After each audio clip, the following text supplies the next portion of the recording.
बिस्मिल्लाहिर्रहमानिर्रहीम। कुरान पाक क़यामत तक के लिए हिदायत की किताब है। कुरान पाक अल्लाह वहदहु ला शरीक की आखिरी किताब है। कुरान पाक अल्लाह ताला की फैज़ वाली किताब है।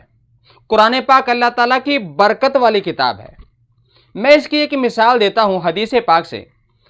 हज़रत अबू बकर सिद्दीक़ रज़ी अल्लाह ताला अन्हो नबी पाक अलैहिस्सलाम के पास हाजिर हुए और अर्ज़ किया, या रसूलल्लाह सल्लल्लाहु ताला अलैहि वसल्लम, आज एक कमाल की बात हुई है। आपने फरमाया बोलिए। अर्ज़ किया, या रसूलल्लाह, घर से कुरान पाक पढ़ने की आवाज़ आती है लेकिन पढ़ने वाला नज़र नहीं आता।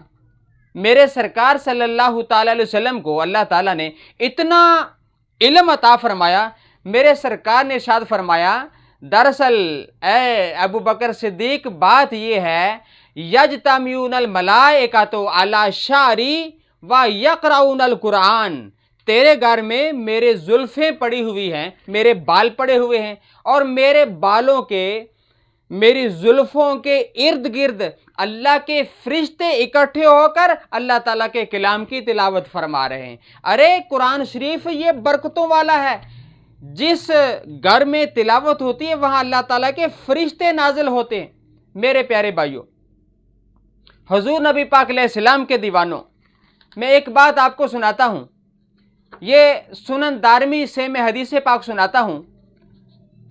नबी पाक सल्लल्लाहु अलैहि वसल्लम ने इरशाद फरमाया, हदीस पाक नंबर 3414 है कि ज़मीन और आसमान के बनने से 1000 पहले की बात है कि अल्लाह ताला खुद वहदहु ला शरीक सूरत यासीन और सूरत ताहा की तिलावत फरमा रहा था।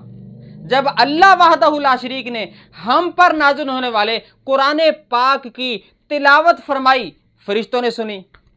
फरिश्ते हैरान होकर अल्लाह ताला के दरबार में हाजिर हुए और जाके अर्ज करने लगे। क्या कहा फरिश्तों ने अल्लाह ताला के दरबार में? कहने लगे, तू बाले उम्मतिन युनज़लु हाज़ा अलैहा, उस उम्मत के लिए मुबारक है हमारी तरफ से जिस पर यह कुरान पाक नाजिल होगा। और अर्ज करने लगे, तूबा, मुबारक है उस सीनों के लिए जिसमें यह कुरान पाक हिफज किया जाएगा। और अर्ज किया, तूबा ले अलसीना, जुबानों के लिए मुबारक हो जहां पर इसकी तिलावत जारी और सारी होगी। ए कुरान पाक से मोहब्बत करने वालों, अल्लाह ताला का शुक्र अदा किया करो। अल्लाह ताला ने इस कुरान पाक के जरिए मुसलमानों को बड़ी बरकतें अता फरमाई हैं।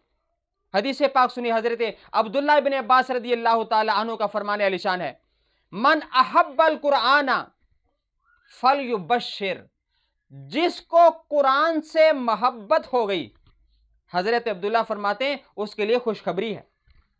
उसके लिए खुशखबरी है कुरान पाक के लिए जो कुरान पाक पढ़ता है।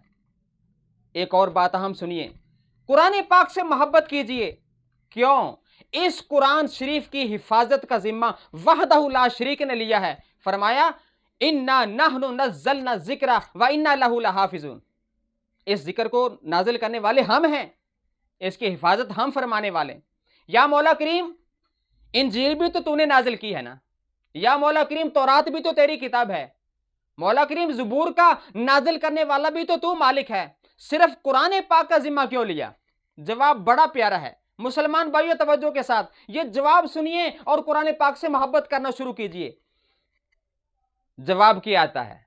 वो भी मेरी किताबें हैं लेकिन वो एक खास टाइमिंग के लिए थी, इसलिए वहां पर जिम्मेदारी का तज़किरा नहीं किया। जब कुरान पाक नाज़िल हुआ, अल्लाह ताला ने फरमाया, ये हम जिम्मा ले रहे हैं। क्यों? ये वाहिद वहदहु ला शरीक की किताब कुरान पाक है।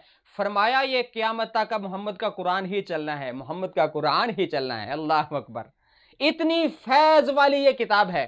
प्यारे भाइयों, आ जाएं, अपने झगड़ों को, जाती झगड़ों को छोड़ दें, कुरान पाक को सीने से लगाएं। इंशाअल्लाह सीना भी मदीना बन जाएगा। अल्लाह वहदहु ला शरीक से दुआ करते हैं, या मौला करीम, जिस तरह तूने इस लारैब किताब की हिफाजत का जिम्मा लिया, मौला इस बाबरकत किताब को हमें पढ़ने की भी तौफीक अता फरमा।